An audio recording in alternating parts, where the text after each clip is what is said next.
Number 4, eastern state penitentiary, America.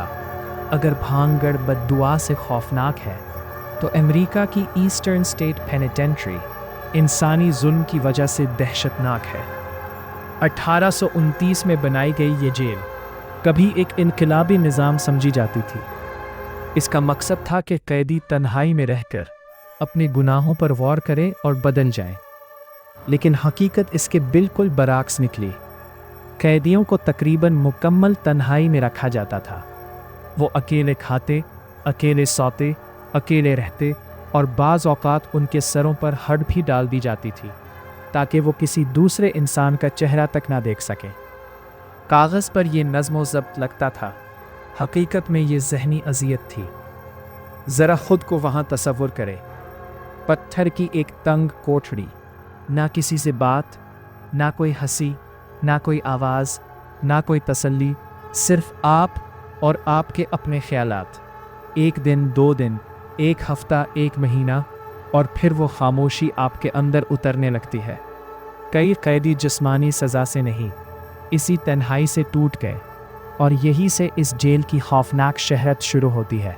आज जब लोग इस जेल में जाते हैं तो वो सिर्फ पुराने दरवाजे और जंग आलूद सलाखें नहीं देखते, वो वहाँ एक भारी फ़ज़ा महसूस करते हैं।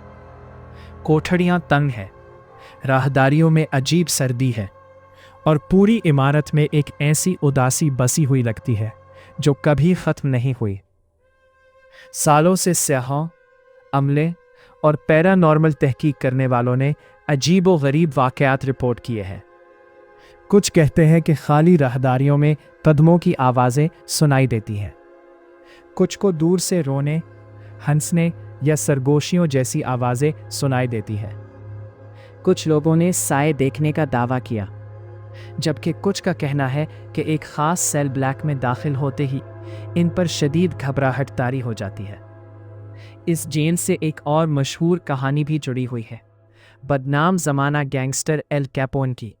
रिवायत है कि जब वो यहाँ कैद था तो उसे एक ऐसे शख्स की रूह सताती थी जो उसके माजी के जराइम से जुड़ा हुआ था, चाहे ये उसका ज़मीर था, खौफ था या कुछ और। लेकिन ये बात इस जगह की फ़ज़ा से बिल्कुल मेल खाती है, क्योंकि ऐसी जगहों पर इंसान का माजी भी ज़िंदा महसूस होने लगता है, और यही चीज़ उसे वाकई खौफनाक बनाती है। ये कोई सदियों पुराना किला नहीं, ये एक निस्बतन जदीद जेल थी, यानी इसका खौफ हमसे बहुत दूर नहीं। ये हमें याद दिलाती है कि बाज़ औक़ात सबसे तारीक जगहें वो नहीं होती जहाँ राक्षस रहते थे, बल्कि वो होती हैं जो इंसानों ने खुद बनाई होती है। ईस्टर्न स्टेट पेनिटेंट्री इस बात की अलामत है कि जुल्म सिर्फ जिस्म को नहीं, रूह को भी कैद कर सकता है। तो अगर आप कभी इस जेल की सुनसान राहदारी में चल रहे हों और अचानक पीछे से कोई आवाज़ आए, तो अपने आप से एक सवाल ज़रूर कीजिए, क्या वो महज आपका वहम था, या इस जेल का दर्द अब भी दीवारों में ज़िंदा है?